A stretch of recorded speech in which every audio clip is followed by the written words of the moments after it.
Television Network, a service of Capital District Off-Track Betting.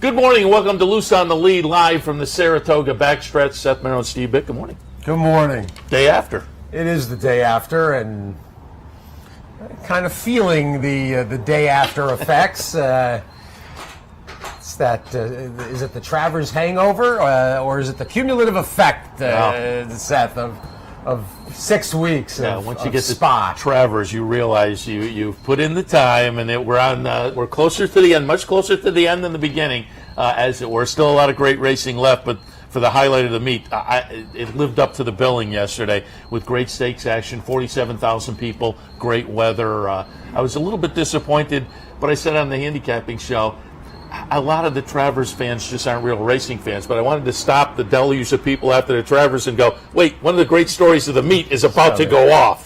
That's true. That's true. Lady Eli looks as good as ever. She came back to the winner's circle, and it was one of those shows she wants to go with again. Yeah, exactly. There were quite a few of those kinds of performances yesterday, including Drafon, who came back and wasn't breathing hard. And wanted to run over the crowd at one point. He came back and came over by the fence, and people were like, whoa. Exactly. Hello. Hello, horsey. Fun day. Just a tremendous day. 47,000 in the building and 47 million in the coffers. Hard to believe that this Travers card, with less horses on the cumulative 13 races, 17 less bodies, and yet handle up. It's really a fun betting card, and I think, of course, that Travers particularly a unique opportunity to reach and to structure and to include. If the people went to your webpage, you had the exacta Colt. That was a nice call. We're looking at a $357 Colt exacta. And thank you. One of the interesting things on this topic, if we'll talk betting for a second. You heard all day long, people were asking, who do you like in the Travers? Who do you like? Who do you like in the Travers? And I didn't necessarily love West Coast. West Coast just felt like the right horse in the right spot if you had uncertainty about the existing players in the 3-year-old division, if you were looking for a new face. The old face, though, at a price, the price you wanted, in my opinion, was Gunnevera. And so when I wrote it up, I said, I don't necessarily have a great, clever notion about Tapwrit and Always Dreaming and Cloud Computing and West Coast. My notion is that Gunnevera is going to come up and run a good race. And anybody that followed Calder Racecourse over the years, now Gulfstream Park West, what's left of it, because there's no building, you know that racetrack is one of the best workout facilities in terms of a surface. And they say, though, that even, that now it's not what it used to be. Gunnevera, though, had fired a 59 flat and a 58 and change bullet. I don't care if Calder is, more a tighter track than it used to be. That's a number that is eye-popping, and it said that Gunnevera was going to come back and run an A race, and the A race on his page was that Fountain of Youth, which was as good as anything anybody has run all year, really, among the 3-year-olds going 2 turns. So, to me, if there was a price to work around, it was Gunnevera, and so the dots connected nicely. I'll give you another thing we talked about on the show all week on radio. What I called the BLRB, Best Last Race Buyer. And the 4 horses coming in who had the best last race buyers: West Coast, Tapwrit, IRAP, and Good Samaritan. They ran 1, 3, 4, 5. All you had to do was feather in Gunnevera. And it just, sometimes that's what you're looking for. It only takes an opinion or two, to make things kind of click. And even if your opinion isn't the winner. So it is nice because it makes up for those times that you thought you had an opinion on a winner and he might have been the best or she on the day but didn't win. So it does feel good when you get the money back that hadn't come your way otherwise. Yeah, like I say, good call by you. I told you before we came, I lamented, I've been having such a bad 2 or 3 days, and that's when things happen, and I pulled Gunnevera out of my triple mix. Given that I did that, though, I played some across the board on Gunnevera, so I wasn't going to let him get away completely, given that I was married earlier this year. So I pulled a little something out, but not as much as the 50-cent try was 561, so I kicked myself a little bit after the race, but I also thought Gunnevera could be a little bit live in there as well. Why don't we take a look at the race? Let's do that, and we will talk by phone to Bob Baffert later in the show. And Baffert wasn't necessarily as successful on Travers Day as he was Belmont Day, but still pretty darn good. American Anthem third, and Drafong a winner in the sprint. But they break, and there is one thing with Baffert. Unless it's a dead closer, he wants to be involved. He wants the horses involved, and Smith takes no chances, puts West Coast from the 3-hole on the lead. And we're going to watch this one go all the way around. I'll ask you, I found the board very intriguing. Good Samaritan goes off at 7-2. I said all week long, I thought this was going to play out a lot like the Alabama in that the betting public was really not going to have anyone to key on. The Alabama, the favorite was 4-1. There was another 4-1. There was a 9-2. Similar here. Good Samaritan goes off the favorite at 7-2. Then we have a couple in here we have 3 in here at 6-1. IRAP was 5-1 in here. So again, the betting public just could not land on anybody with confidence. The betting public also told you that cloud computing had no chance. For cloud computing to go off at 10-1, that was so dead on the board that it was obvious. And it also said that Always Dreaming wasn't winning. The horse that took all the money was Good Samaritan. Got bet early and often. It ends up going off as the favorite, a little under 4-1. And then the public was split between West Coast, Taprit, IRAP, and Always Dreaming. And that was interesting in itself. Good Samaritan certainly, runs a nice late closing fifth to get the last major check. I thought your Gunnevera was going to get it, which would have been fine with me with the across-the-board bet, but at the top of the stretch as they turned into the lane, I thought he was making a nice move and was going to get it, but West Coast runs away here. So some people are criticizing Edgard Zayas's ride. I don't think that's fair at all. And also those people who say, he should have come down. IRAP was a sardine in a can at that point. So stop with the Gunnevera should have come down. There was no coming down. West Coast dominates front to back. Oh, and by the way, I think we can now safely, after back-to-back Travers and after Drafong wins the King's Bishop last year and the Forgo this year, I think we can stop saying that Bob Baffert can't win at Saratoga. I think you can. I think that chestnut. I think you can put that one away now. That's it. It comes up with a 108 buyer figure for 108, 107 for Drafong. Figures were very square. The disappointment here, cloud computing, no excuse at all. Always Dreaming, wasn't winning this race. To me, the only way he could win was wire to wire. He couldn't even get to the lead. And so, there's 2 of your 3 Triple Crown race winners. And Taprit ran very credibly, just kind of ran I had him on top, and I thought he ran all right. He ran fine. I said earlier on the handicapping show, though, this continues to put the 3-year-old picture in disarray as far as the Eclipse. Disarray. I'll ask you, because I said, given what we've seen so far, Oscar Performance. As they. Oh, okay. I hadn't even thought Oscar outside of the box. Performance is your 3-year-old champion. I hadn't even thought because I just don't see this group stepping up and doing much against older later in the year that would move somebody. And what happens at Battle of Midway?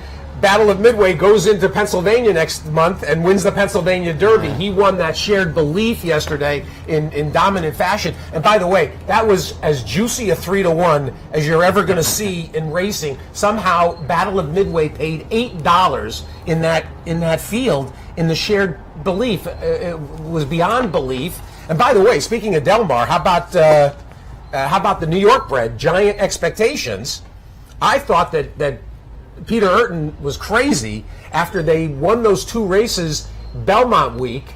They went back to California. He was second in Del Mar in an allowance race, and then he comes back and he wins the Pat O'Brien yesterday. So another New York bred, a Frost Giant son, a graded stake winner out in California. But back to the 3-year-old discussion, Oscar Performance has to be your 3-year-old champion. I was not even thinking. He's your 3-year-old champion. Don't stop the argument. Stop the presses.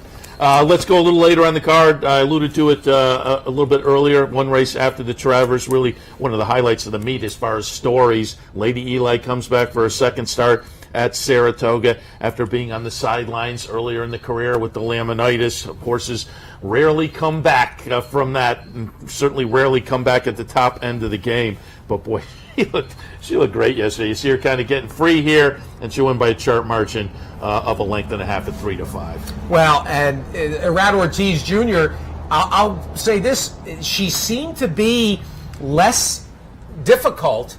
You know, she's been having that lugging in issue. Yeah. She seemed to be less difficult down because the stretch he here. He tipped her out, and she boom. Very, very nice. And Dickinson, of course, ran a very nice race at a fat price, actually, 9-1. And Rojo, the other one of the other 2, Chad Brown, Antono was everybody's alternative to Lady Eli, and she really was kind of a meek 4th in here.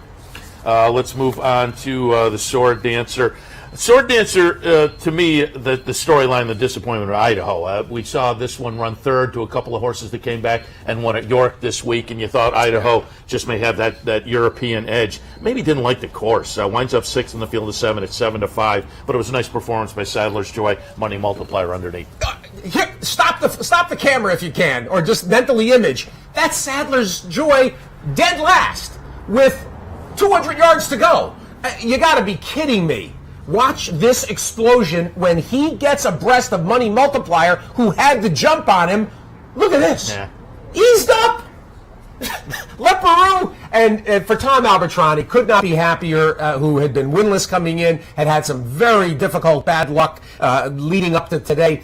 This is a horse that has to be seriously considered going forward toward the Breeders' Cup turf. He obviously can handle any distance in the turf realm, and the fact, this is a hard turf course right now. Yeah. We haven't had rain in what feels like forever, and this is a course that's got to be fairly similar to what he's going to get at Del Mar.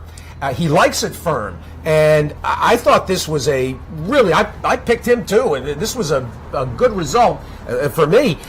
Sadler's Joy, you got to also like the story of the Wilcotts, Woods Lane Farm.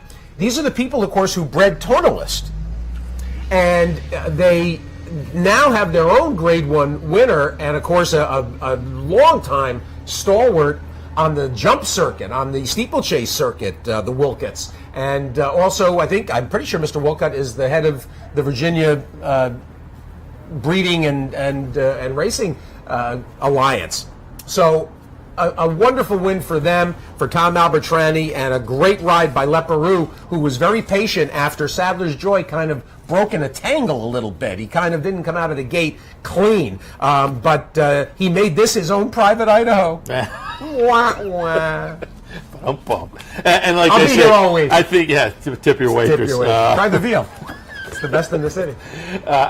You have to think maybe the hardness of the surface did not play to the Europeans, because Idaho, it seems better than that, particularly after I say what we saw at York earlier this week with Enable and Ulysses, and he had run third behind them. Who cares about the Europeans? This is... I don't know. I'm applauding the effort. But thanks for coming. But well, here's your hat. What's your hurry? Forgo, let's take a look at that one. We talked a little bit about it earlier. Dre Fong comes east and gets it done in here. This is a horse that had just a tremendous season last year. The comeback effort was that kind of disastrous performance with Mike Smith falling off in the Bing Crosby. So this was essentially the first race since the Breeders' Cup, and this is a pretty good comeback off of the Breeders' Cup. Dre Fong, the number 10 horse in here. Pretty easy to pick out here as we get away by a chart margin of 4 lengths as the even money favorite. Awesome Slew 12-1 runs second, and Dallas Stewart, pretty nice day for him with Tom's Ready at 44 to 1 runs third in here. The storyline here, past Dre Fong and the great performance by him, was Mind Your Biscuits. Winds up 6th in the field of 10 as the 5-2 second choice. Yeah, and the Mind Your Biscuits, as I try to fix my earphone, you have to do that. All right, I'm plugging the thing in, and I can't hear anything, but we'll fix it on the break. With all due respect to Chad Summers, Mind Your Biscuits was a play against in here. I tossed him completely, and it was, the smoke signals were very clear that he had not had a great summer since getting up here, and now they're going to have to figure out and get him straightened out to go out to Del Mar, because that was a non-effort to say the least. And why don't we take a look at the Jerkins before we go to the break, because this was a nice performance by Practical Joke, who, now sprinting seems to be the game, but I'll also toss in nice performance by Takaful, who also seems to have gotten back on the beam, moving back to sprints after that incredible debut last October. Takaful took him most of the way around, then got passed by Practical Joke. Number 1, Practical Joke. Number 2, Takaful. And number 9, American Anthem, under the wire. But as I say, Practical Joke getting back to a sprint seems to be his game. Well, and there is a storyline here because it involves the one hole. Practical Joke was a universal tab by people, and the one hole from going 7/8 is always tricky. And for instance, Stall Walk and Do, Dave Grenig on radio with me Friday, he said, just put a line through Stall Walk and Dude. As great a form as he's in, when he's been down inside, it has doomed him. And it just doesn't work. And so there was that concern, but Joel Rosario established position early, made sure to get forwardly placed so that he doesn't get shuffled back and have to try to weave his way through everybody, saved all the ground, kicked out at the right moment, and basically does what everyone has said is Practical Joke's best aptitude. They're going to point for the dirt mile, which you can understand. At the same time, Chad Brown was very cautious because he said, it's 2 turns. If it was the 1-turn mile, like at Churchill or at Belmont, if we ever get a Breeders' Cup again at Belmont, that is a configuration that would suit him really well. And of course, the sprint is probably too short for him, 6 furlongs. So you got to probably run the dirt mile, and dirt mile will be great. It'll be exciting, and there's some good horses coming together for it. But this was kind of a scenario. 2-1 looked pretty good afterward too. That was a nice price. Disappointment for me was Cold Front. I used that horse on top, and Cold Front winds up running 5th in the field of 9 as the third choice at 7-2. That one's, as I say, off that win in the Amsterdam, disappointing. All right, should we head to the break and bring Lenny on? We can do that. Lenny Shulman from the Blood Horse is going to join us. We'll talk a variety of topics with Lenny. We'll also reach out and connect with Bob Baffert in the next half hour, and we will be back. We're on the backstretch. It is the morning after Travers. Well, nippy out here this morning, but it's going to be a great afternoon. Nippy? A little bit. Nippy? Curly? Unbelievable. Nippy. It's delightful. Okay, all right. You didn't break out the woolies though, did you? No. I looked in the closet, but no, it's way too early for that. It's not. Maybe I still have to get one more use out of the seersucker, but it's getting the temperature for that. Funny you bring that up because I have not worn mine, and if it was going to be over 80 yesterday. That was the day. That was going to. So it looks like I did wear the brown seersucker sport coat, but the blue and white, the classic, It looks like Won't get out of the closet this year? it's going to. I still want to get one more use of mine. The beauty of those are, though, that you only need one really about every 20 years, which of course is your whole wardrobe.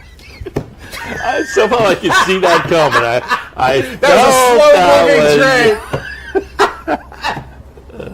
All right. Lenny Shulman, you think we're laughing now? Wait till Lenny joins us. He's up next. Stay with us. This is like a morning show. Hey, race fans, head down to the all-new Clubhouse Racebook and get in the game. With live horse racing on more than 250 flat-screen TVs, state-of-the-art wagering terminals, fantastic food and drinks, an amazing Vegas-style atmosphere with seating for nearly 900 of your closest friends. Conveniently located at 711 Central Avenue, right off Exit 5 of I-90 in Albany, the Clubhouse Racebook is the better choice. Nighttime Thoroughbred Racing is back at Capital OTB. Now through Labor Day, Capital OTB will be accepting wagers on nighttime thoroughbred racing from across the country, featuring evening racing from Del Mar and Woodbine, and now it's even easier to be part of the action. Simply log on to capitalotbbet.com on all your digital devices, or use our newly designed mobile app. So even when the sun goes down, thoroughbred racing continues at capitalotbbet.com. Log on today. No matter where in the world you are, the excitement of wagering on horse racing is just a click away. CapitalOTB.com offers live streaming, past performances, race replays, our virtual tote board, analysis and selections from professional handicappers, and a simple, safe, and secure wagering platform. And best of all, you get track prices. Going on now, it's Bet 50, Get 50. Simply open a Capital Bets account, bet $50, and get $50 cash back. CapitalOTB.com. Log on today. Now it's a global series. The best racers from all over the world, the best trainers, the best jockeys. You can get a free entry into the Breeders' Cup, and everybody wants to run in a Breeders' Cup race. You get your travel expenses paid for the Breeders' Cup. Automatic berth takes a lot of pressure off. If we're considering two different races and one was a win and you're in and one was not, that would be the tiebreaker. It's probably the best thing that's happened to racing in the last 10 years. Breeders' Cup Challenge, win, and you're in. With more than 60 easy bet and branch locations throughout the region, you're just a short drive from all the top tracks across the country and around the world. For a complete list of all easy bet and branch locations, visit CapitalOTB.com. Capital OTB. We're closer than you think.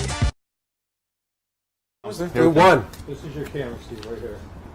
We're back on Loose on the Lead, and we went to the wide shot. And it is Wide open. Wide open and full throttle. Lenny Shulman of the Blood Horse. Good morning. Good morning. You guys were ranting without me. I felt bad. You were missing the That's when we knew we had to get you off. I didn't know you could start that without me. And I heard you mention the magic turf name, Oscar Performance. You kind of stole my thunder because... Are you in that camp? Look, he runs in the Joe Hirsch at the end of September against older horse, against the Ascends and the Beach Patrols of the world. 2 grade ones already this year. I know last year's Breeders' Cup doesn't count, but, you know, I said before the race yesterday, if this Travers rolls where these classic winners crap out again, you know, how do you not put him in the conversation, particularly if he wins the Joe Hirsch? No. I don't know why you wouldn't pick him as the top 3-year-old. I agree. I completely agree. And I felt that way even before the Haskell. And last year I made him he was my 3rd horse for the 2-year-olds, even behind the 2 obvious contenders. Not this time, and the Classic Empire. Poor Classic Empire, by the way. Who? Right? I mean, think about Classic Empire and Mastery, and where we would be if the 2 of them, if things, all the dots had connected. Yeah. Mastery, particularly, because I think Classic Empire's had his shots. He just, for whatever reason, he's gone the wrong way mentally this year. But Mastery certainly would have been interesting to see where he went. But I hadn't even thought about you. Now you guys have got me thinking. I think, you have to think outside of the box this year. Well, and you mentioned the word mentally. I remember last year when Brian Lynch was saddling Oscar Performance here, it looked like he was going to wipe out half the paddock. I mean, he was a very wild colt, and the job that Brian has done with him, because now not only has he matured he doesn't need the lead anymore. He's not crazy on the front. Yep. That last race in the Secretary, Yep. You couldn't ask for him to settle better than he did behind that horse.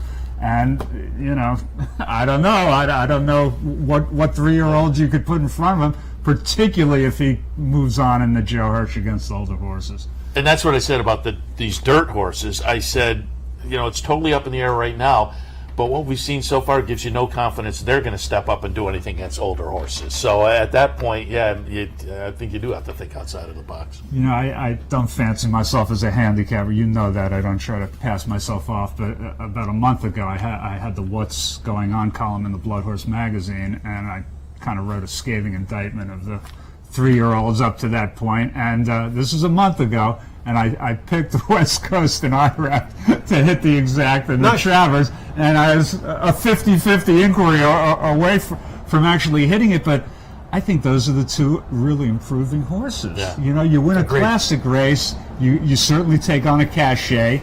But if you don't go on from there, that cachet is kind of a fake facade. And, to see West Coast. A fake facade? As opposed to a real facade. But the Yankee Stadium facade is a real facade, right? My mind's in the Bronx. But I saw West Coast first at Keeneland, and I'm not sure if that was his first race actually back in April. But he had the 12 hole. He ended up getting caught finishing second. But what a grand-looking son of Flatter, and the people say, we don't know if he can get a mile in the course. Come on, this is the AP Indy line for crying out loud. He's a big, rangy colt. He's a gorgeous-looking colt. Well, Am I right or wrong? Yeah, no, you're right. Out of caressing, there was plenty to believe, plenty to like about him. And people looked at the Los Al race, and he was kind of stuck in neutral for a while, and they want to hold that again.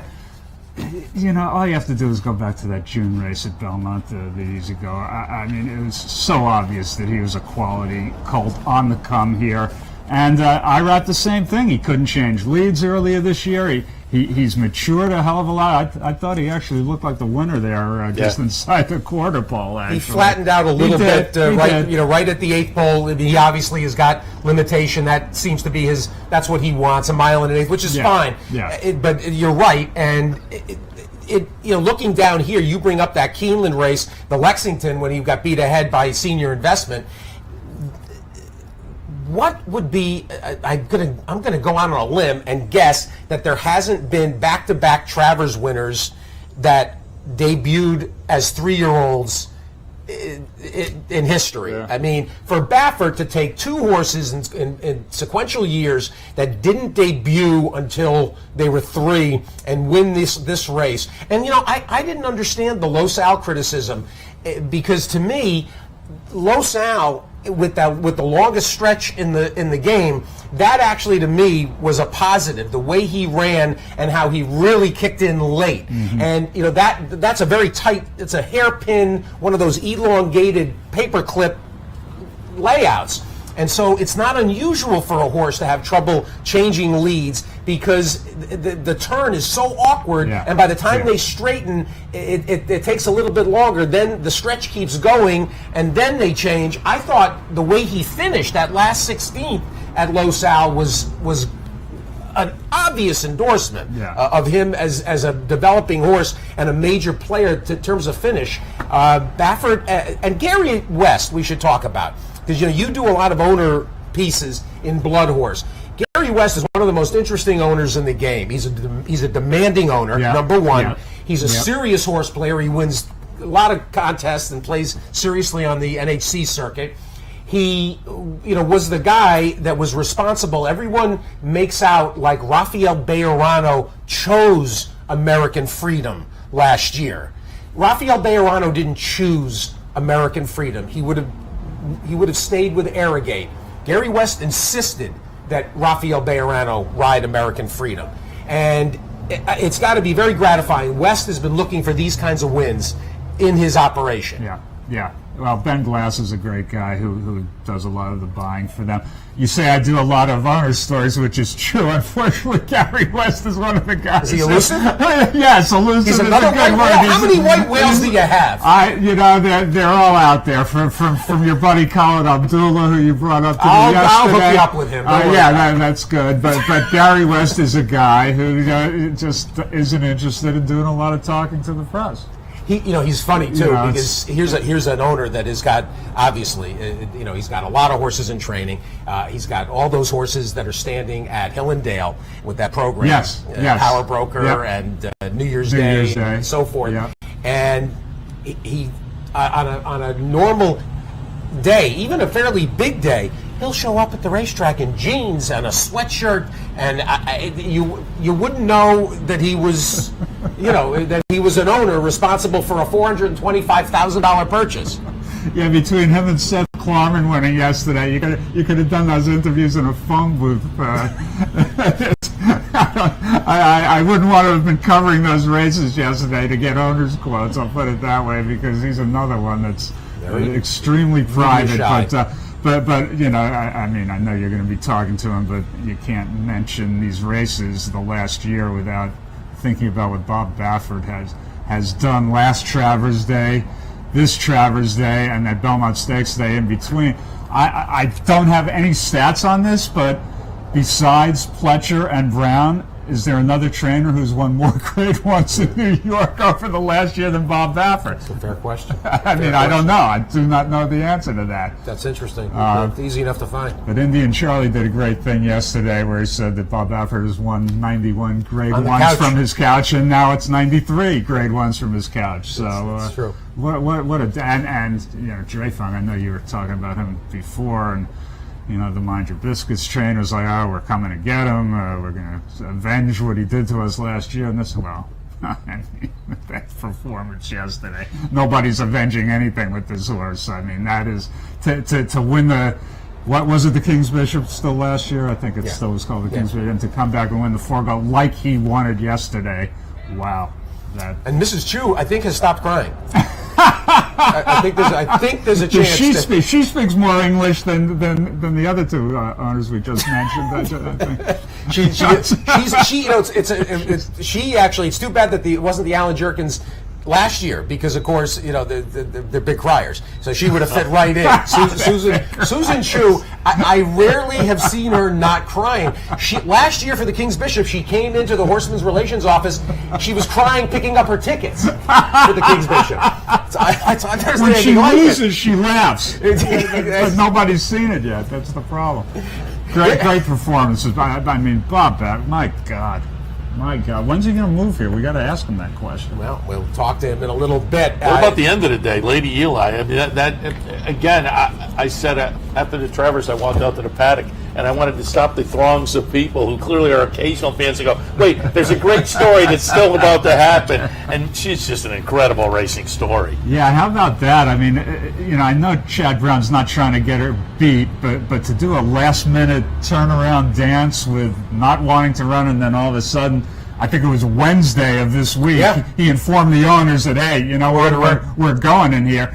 And you have to wonder, obviously she's doing well, and obviously he's not doing anything to compromise her, but when somebody reads in print, when it becomes concrete that a horse is being sold in November, and the reality starts setting in.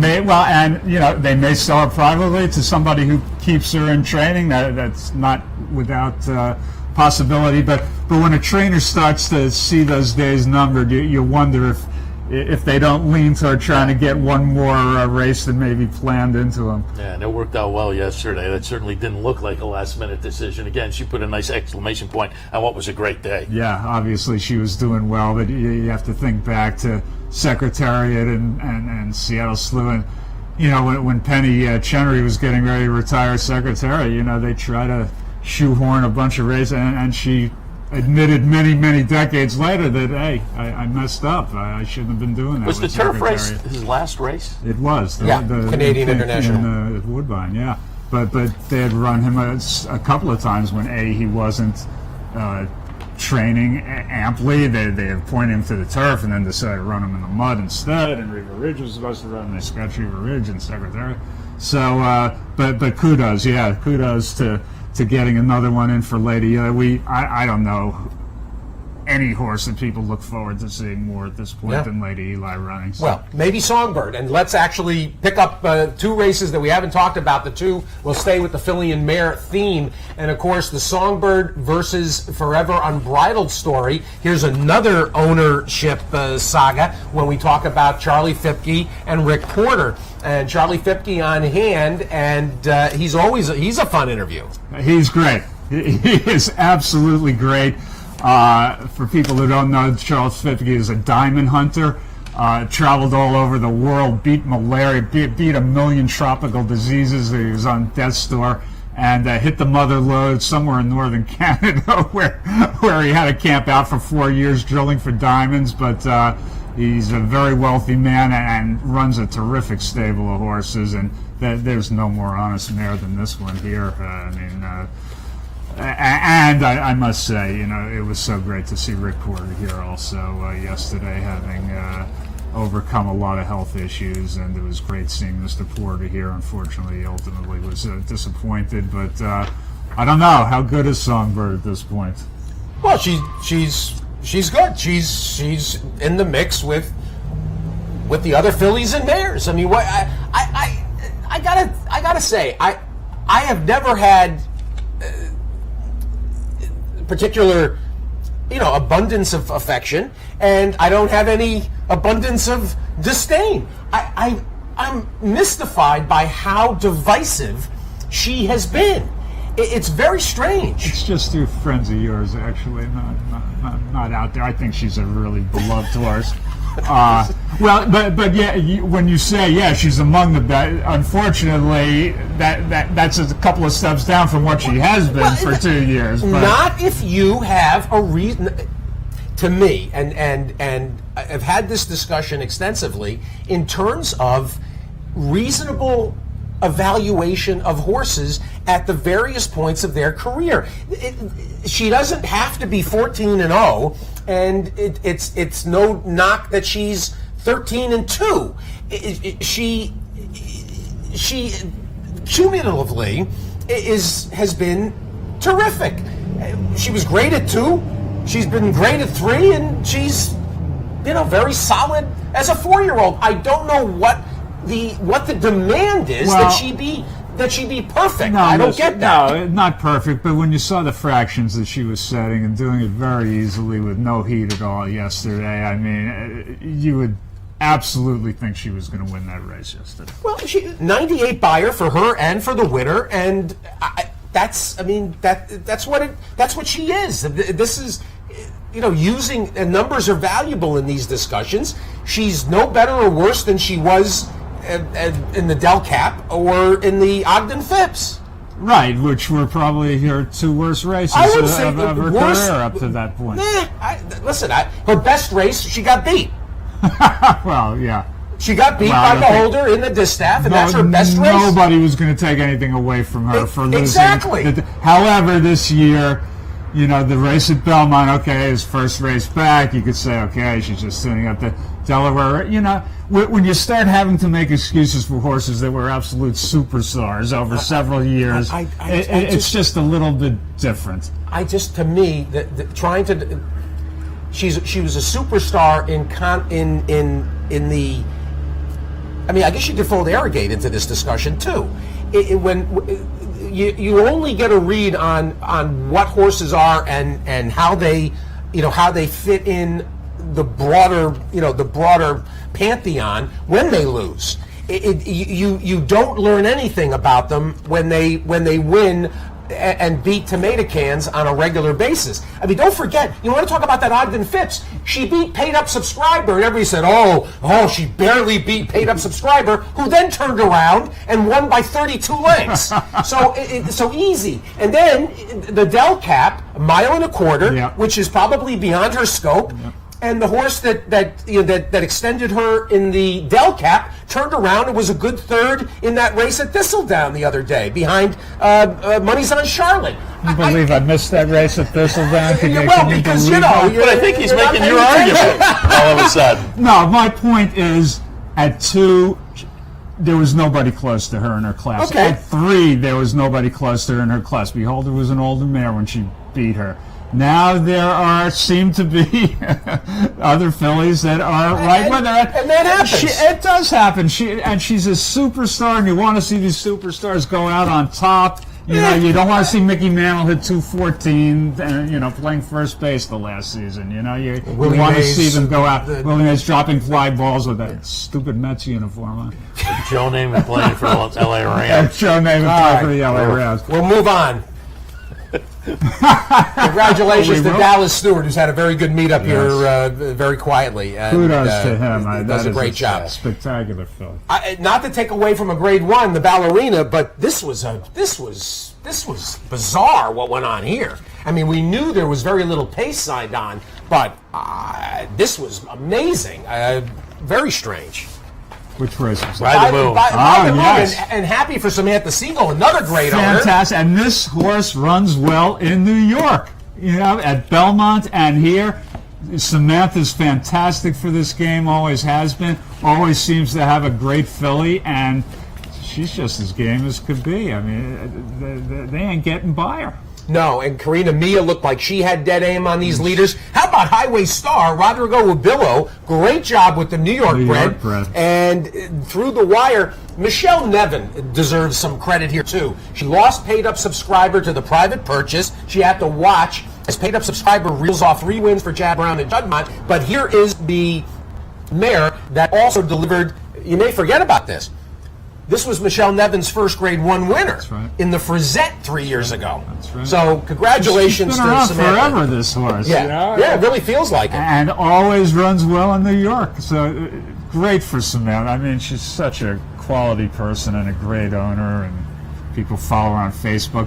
But yeah, Highway Star ran a hell of a race there. On the wrong lead, it looked like late also. You're better at that than me. I've got. Can we roll that again? What's our technical crew like here? What do they do in that trailer over there? That's a mystery, actually. I smell something wafting out of there. They're very good. They're very good. I'm here every day.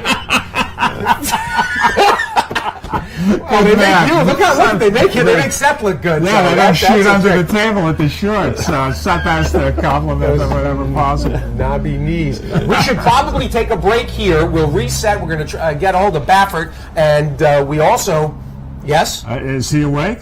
That's why I brought you in early, because this is 7:45 for Baffert, a little iffy. 8:30 I usually have him on the radio, and we'll have him tomorrow. But let's take the break here. We'll come back, Bob Baffert, and as we reach for Baffert 2, Lenny, I want to get your thoughts on this coming up a week from Sunday. I can't believe it's September, but the Turf Showcase, which is going to kick off the September yearling sale season in Kentucky. Back after this, always fun when Lenny's here. It's fun when Lenny's not here. In fact, they might argue sometimes it's better when Lenny's not here. Back after this.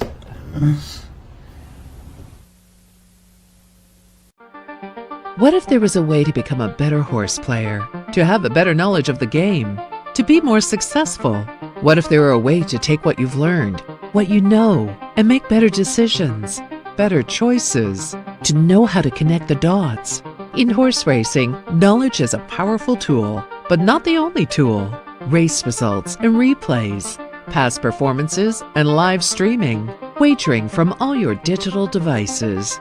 These too are important tools, and you'll find them all right here at Capital OTB. Capital OTB. Become a better horse player. As an owner, I love the Breeders' Cup Win and You're In series. To win one of these challenge series is a way that we kind of map out our schedule throughout the year with our horses. If you win one of the challenge races, you have a very good horse. The King George, which is our Win and You're In race, provides the top middle distance horse in Europe. We saw Highland Reel run in both races. We know when we show up at the Breeders' Cup, we've got the world to beat, not just everybody in the United States. Breeders' Cup Challenge, win, and you're in.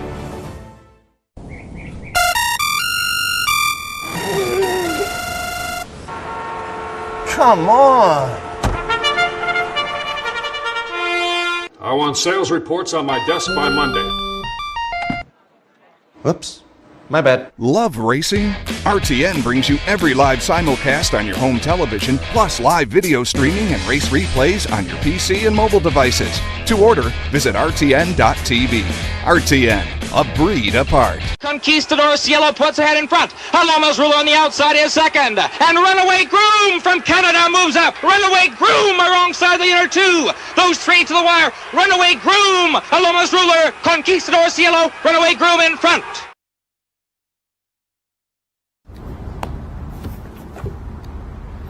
We're back on Loose on the Lead on this Sunday morning. Bob Baffert watching some horses work right this minute. We'll try to get him on before the end of the show. Lenny Shulman's still with us. Lenny, as mentioned, as we were going out on the break, a couple of thoughts about this. And you said you just wrote a piece about the turf racing explosion. I mean, it certainly up here we've seen, we're basically getting 5, sometimes 6 turf races a day. The public loves it. They're great betting races. The horsemen love them. They're easier on the horses than demanding dirt races. And the industry has embraced giving turf horses chances as stallions.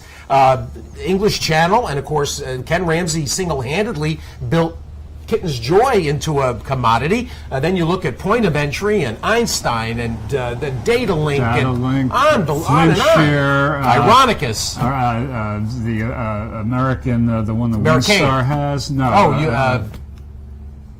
Whatever it is, there's too many Americans out there. But every one of the major leading Kentucky farms now have turf sires. You look at the races; they're full fields all the time. You mentioned, they're riding 5 or 6 a day. That's not by choice; it's by necessity, because the dirt races don't fill. You're getting 5-horse fields on dirt, and you're getting absolute full fields on the turf. Yet commercially, what's supposed to be turf pedigrees and turf horses do not sell as well commercially as a dirt horse does. I don't know why that is. The opportunities are there. I think we're up to maybe 45% of all graded races are now on the turf. Gulfstream, I believe 40% of their races are on the turf. Now, Naira, you're talking about maybe 20% of their, I would say that's up. Of their races are on the turf, but you can only do so much. Tracks are geared toward programs. When you have a 3-year-old program early in the year, these tracks want those horses to run on dirt. All the Derby preps are the big money races. They want to gear horses into those races. They don't want to write grass races for young horses early in the year. They just don't want to do it. That's the way American racing is set up. Whether we're about to see a sea change in that, it could be.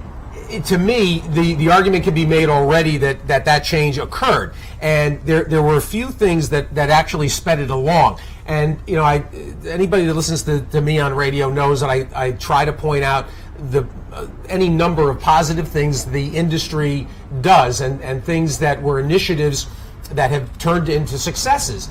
And there may not be a better example then, and the Breeders' Cup comes in for plenty of criticism for some things that they have negatively impacted in terms of the stakes programs around the country, certainly in the fall. However, the initiative to add the Breeders' Cup juvenile turf races, which was first seen as an absolute pander to the Europeans, has ended up being a major boost, not just to American breeding, but really to the American profile of turf horses in general. Because now that there's goals, the racing secretaries, they wrote races earlier into the summer.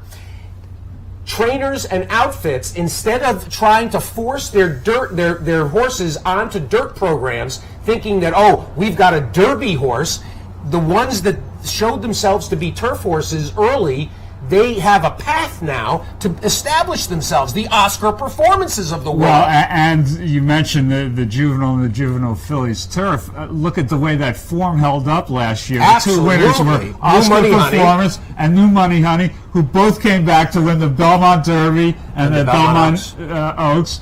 $1 million races, and form holding up with those 2 horses was a huge boon to the Breeders' Cup. Now, I don't think those programs are fully realized as far as preps coming into the Breeders' Cup. I think racing secretaries can do a lot more to write some races, to build a program, to funnel those horses in. I don't think they're fully mature at this point. But look, this is, handle is up on these races, field size, everything that's wrong with the sport, turf racing helps. And so when you point out this is a brand new concept here, Fasig-Tipton, the day before the Keeneland September sale starts, is holding a one-day session of, and you know, it's turf horses, but if you look through the catalog, not all of those sires are Geopontes and English Channels. There are Blames, there are other horses, maybe, you know, the female family is grass, but it's not just the obvious, you know, what you would think of as a Kitten's Joy or a turf sire. And this is a really interesting concept, how much it's going to be supported. There's a lot of politics. People who sell at Keeneland don't like to sell at Fasig-Tipton sometimes, blah, blah, blah. You know, there's a lot going on there. But it's going to be very interesting to see, and it's just another thing for buyers to get them into town and to try to get some of these turf programs built up. I think it's a great idea, and I hope it's successful going forward. The book is a lot of fun too, because they've added these little green highlights, what they're calling the turf facts, and they're trying to help people that are going to look at the pages and may not be that familiar. And if you go to Fasig-Tipton's website, you can go through the catalog pages. But for instance, here's HIP 16, a declaration of war. Won the prestigious Juddmonte International at York, just run the other day, and the Queen Anne at Royal Ascot. HIP 17. Turf fact, bred on the same more than ready Giants Causeway cross as turf performer Verrazano. So there's a lot you can learn, and I think this is going to be a huge success. Boyd Browning, as always, Fasig-Tipton, so innovative and progressive, as opposed, frankly, to their competitor. And when it comes to Keeneland, you want to address Keeneland's missteps in recent weeks, including what has not been publicized, certainly the raise in the takeout has gotten a lot of press, but what hasn't is this surcharge, the commission, which is really an affront to the small and the medium-sized breeder. It doesn't help the small and medium breeders. You're absolutely right. I mean, these are the people, when you see the headlines of these sales, so-and-so sells for $2 million, you know, so-and-so buys $1,500,000. And you think, oh man, everybody's doing great. Everybody's hitting home runs and grand slams, and they're going home and they're putting their kids through Harvard and this. You know, below those headlines, there are a lot of breeders who are not making money at these sales and who are struggling. And so to put an extra onus on those people, yeah, that's not the right thing to do. You know, so you're right. It's not making it any easier. But again, you have to educate the buyers that, hey, you know, there's more out there than buying a $800,000 yearling who you hope is going to win the Kentucky Derby. They are giving away a ton of money in turf races, folks. You know, and there's not a lot of competition. What you get in these turf races, frankly, is a lot of dirt horses who aren't doing very well on the dirt, who are getting transferred onto the turf. That had been the scenario for years. Yeah, and that's it's a double-edged sword. It's a double whammy, because once those horses come up and run third in a turf race, you can't get them back on the dirt. You know, if they're running sixth on the dirt and they come up and get a piece of a turf, forget it. And the racing secretaries are pulling their hair out, because those horses are lost to them as far as the dirt program goes going forward. So, you know, we really need more people to come in with an eye toward, you know, getting turf horses, and I think this is a great step, and I hope it's successful. And you know, the word Woodbine's on here. Woodbine is building a second turf course, which I don't know how many people know. You know, New York is certainly renovating its turf courses. You know, the problem in Kentucky is at Keeneland and Churchill Downs, you have very limited turf opportunities. Ben Huffman can't write more than 2 or 3 turf races because he doesn't have the double courses like you do in New York, and you cannot chew those courses up with weather, with winter weather, you just can't write more than 2 or 3 a day. So that limits what Kentucky can do. But again, what New York is doing, what Gulfstream's doing, I think people are looking at California a little bit going, hey guys, you need to change gears a little bit too, and with the good weather out there, that could be a place where turf racing could have a much bigger say than it does now. Well, and of course the one problem there is that one portion of the calendar is made up of at Los Al without a turf course, so that's a bit problematic with the absence of Hollywood Park. You mentioned what's going on at Woodbine, and then of course in New York, where the Aqueduct is going to have that second turf course as going kind of a throwback to the olden days. But this is to me a positive for me the past 5 years or so. One of my favorite divisions now has become the 3-year-olds on turf, and I think it starts out at the beginning of the year down in Florida, then moves on. It used to be a few years ago. New Orleans too. In New Orleans, and a few years ago, Virginia was in that mix. Now they've come out, but then you still have the races up at Arlington, prepping for Arlington Million Day, and then the Secretariat. Some nice races here in New York as well. Kentucky Downs. I think it's a fun. Yes. It's Kentucky always a fun Kentucky subdivision. Downs meet. I mean, look at that meet. I mean, obviously fueled by the instant racing money, but you could see that meet expanding quite a bit because they paying $100,000 for a maiden race there. So it's somewhere between $80,000 and $100,000 for maiden specials down there.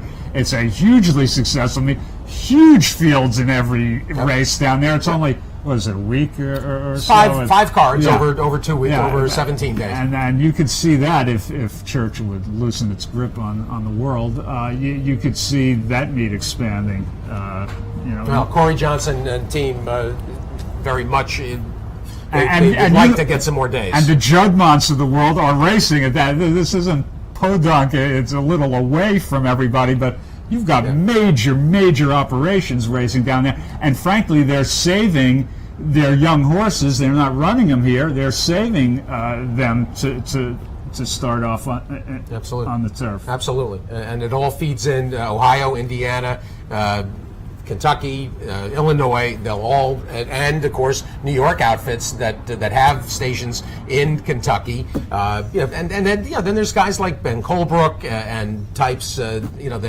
have a kind of toes in both waters. Ian Wilkes will send out a bunch of horses as well. So Kentucky Downs starting Labor Day week, which is upon us. And speaking of which, given Kentucky Downs, and they get good attendance and the handles are terrific. Some impressions. You've been here the last week, and you'll close out the rest of the meet here. You do have the summer home, the summer Shulman estate. Will you ever actually stay in the house? Saratoga Ranchero. Will I stay here for the winter? At some point. What do I look? I went to Syracuse with them. I have an education. These old bones, I'm not sure are going to be as far as winter goes. But you're right. I do need to take better advantage of it because this is the greatest place in the world. There's just no other place to be in the summertime than this. I'm an upstate New York guy. I know I'm prejudiced, but there's a special feel. Look, Kentucky's Kentucky, but this is New York. New York's the best. And I always say that the track is more than what we are here. It's outside the fence. It's so much fun to go downtown. Hey, I had the double yesterday, I had the triple. That's what makes Saratoga so much fun. Yeah. Fans are savvy up here, which on a big day like yesterday, with as I say, a lot of people funneled out after the Travers and Miss Lady Eli, but the people around the winner's circle, and when she came back, everybody knows the story, and they're so savvy here. Big round of applause when she came back, and that makes it special. And I had a $61 steak at Morton's the other night that I didn't have to pay for, so I really enjoy it here. The sponsor? I was with my California friends who were here for the Travers. There's nothing better than listening to Doug O'Neill tell bad jokes for hour after hour. It's a very entertaining experience. That's true. You are on the Redham expense. Two winner circles this week. With the New York bred filly that Doug trained for Redham Friday, and Brian Lynch with Infinite Wisdom on Wednesday. getting off the duck too. Getting off the duck in a Lynch big had way at a mile and 5/8. Walked him around there. I rode a great race, but again, no more entertaining guy than Brian Lynch. He's fantastic, and it's a miracle when he, gets out of the Travers bar and remembers to saddle the horse. He's obvious. Obviously, he and Chad both came up under.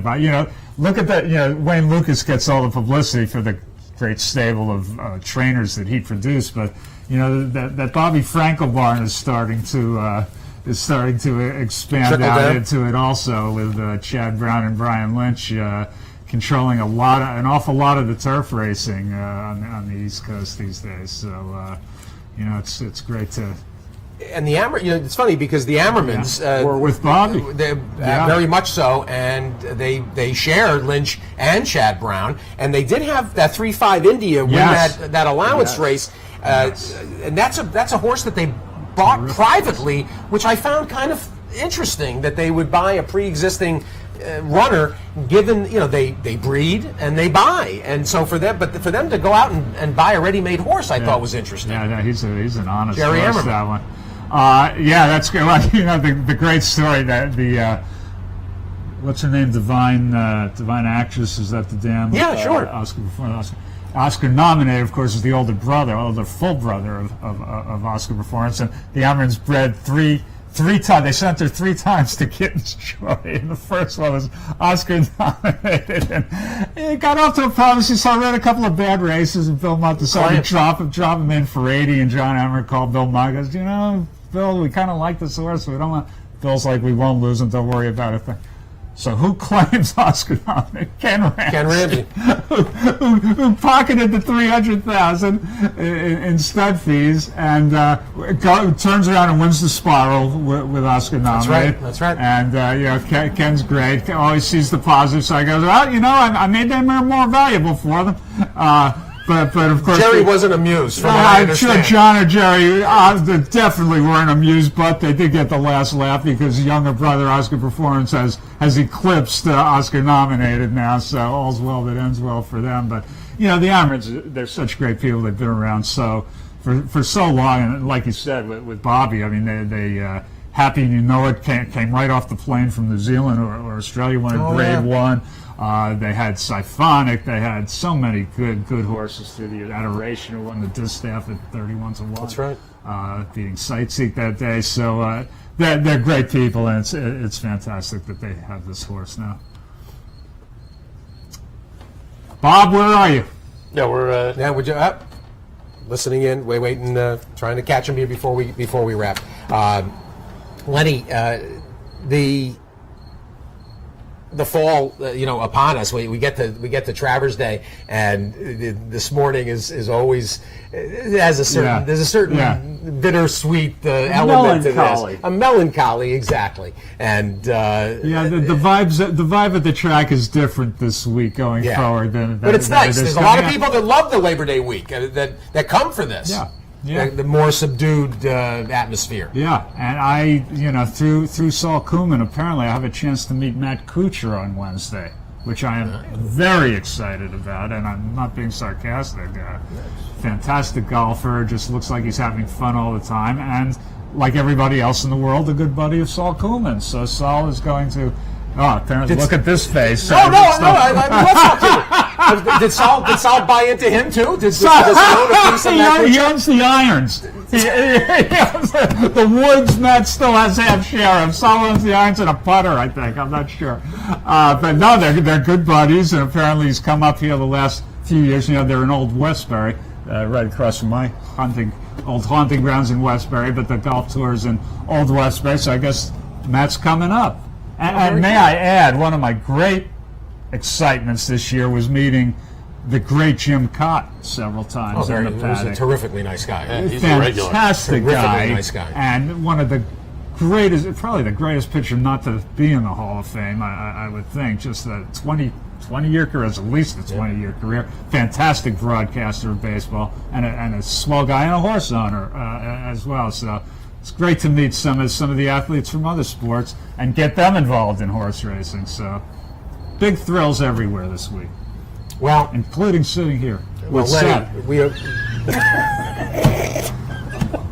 as always, Lenny. Any appearances to plug? Yeah, unfortunately, I'll be in Nonsuch, Kentucky on Labor Day, but back at work the next day. No, that's it. I'll, I've got a couple of things at Gaffney's on Caroline Street. Nice. I'll be doing some blue humor over there, and singing with Bernie Williams. So I've got. Well, and your man. Did you realize that Bernie Williams was here playing this week? No.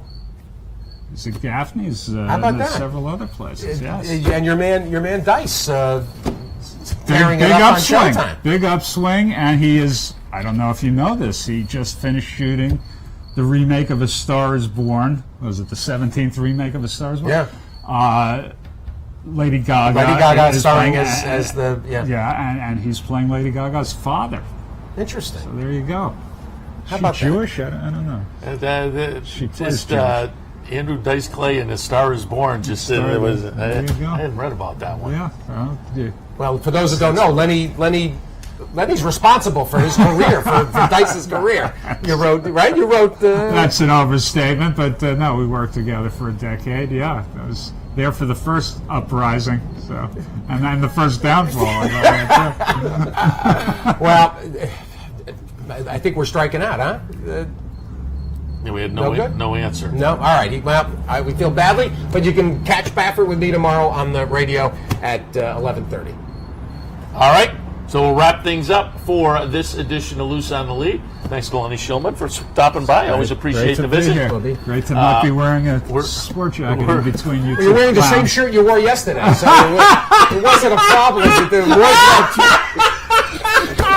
It's too busted. Yes, too fashion jack. Busted. I thought you were going to get away with that. I got mine earlier. Just got it out of the dry cleaner. We're here every Sunday morning from 10 until 11 a.m. Actually, one more Sunday as we wrap up the meet. So we'll wish you a good afternoon this afternoon. Cash a few tickets. We'll be back here tomorrow morning for the Handicappers Report at 9, and we'll be back next Sunday morning at 10. We'll see you then.